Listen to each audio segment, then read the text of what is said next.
At 14 years old, he watched his brother die in the street while he was in shock and suffering tremendous pain. You did this to my boys. You did this to our family. I hope you see my son's lifeless body in the street every day you close your eyes. It hurt. I can't take it. Now I feel the other mom's pain or what they went through. The grieving mother of 10-year-old Marcus Abraham, who was hit and killed last night while out riding on a scooter, speaking with News 3 tonight. Good evening, I'm Fidel Moreno Mesa. Maureen Mortera has the night off. Our News 3's Georgia Costa sat down with her earlier this evening and shows us how the family is planning to honor the 10-year-old's life. My baby can't come back. You took my life away from me. That was my life. He had a whole life ahead of himself. He was only 10. Just a day after her son was struck and killed while riding on an e-scooter with his 9-year-old friend at the intersection of Butternut and Charnock Lanes just west of Lamb and Owens, Portia Wells says she holds resentment against herself, saying she feels that the whole tragedy could have been prevented after having planned to move her family out of state and back to their hometown in Chicago. I blame myself sometimes. I wish I would have left on the 22nd. I wish I would have just left. He passed away a day after we supposed to leave. Yes, I blame myself for that.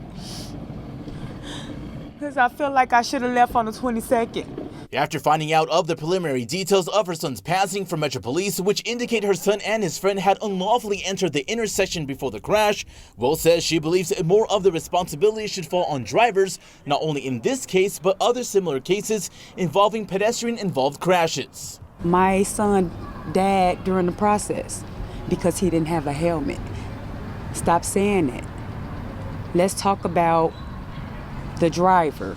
Little kids love them scooters. They're gonna try to take it from them, which is not their fault. It's the drivers. They drive crazy. But as she mourns her loss, Wells says she wants to make sure her son doesn't end up as just another statistic.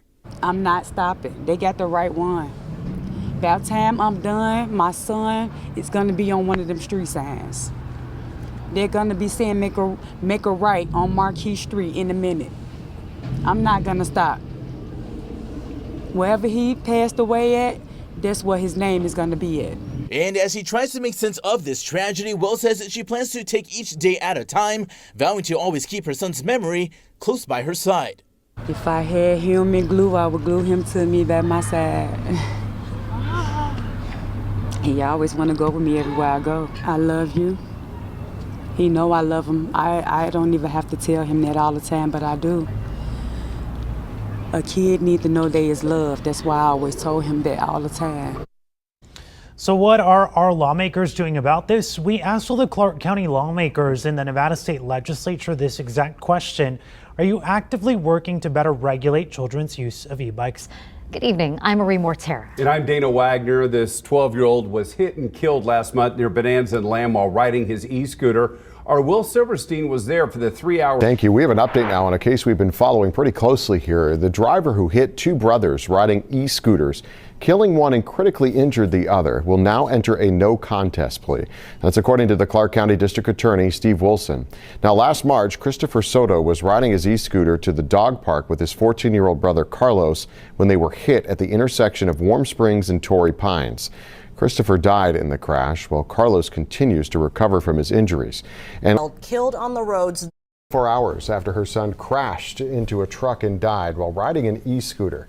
Tonight, Fox 5 has confirmed that the little boy was 10-year-old Marquis Abraham. He was a student at Cortez Elementary. Students, staff, friends, and family came together to remember someone who was said to be loved by everyone. Marquis is the third child killed on the roads this month alone. Yeah, it is an issue that's top of mind for parents and local lawmakers who are afraid for our kids' safety. Leonidas Philomona just had a birthday. One of his favorite gifts, an e-scooter from his grandpa. But it took some convincing from his dad to get his mom on board. My mom said that no, because she said that she didn't want one because a whole bunch of kids die on them a lot. 3 kids close in age to Leonidas have been hit and killed in the valley this month. The most recent, a 10-year-old boy was riding an e-scooter when he was hit by a pickup truck. Every time we hear this news, it's heart-wrenching, it's a tragedy. Clark County Commissioner Mike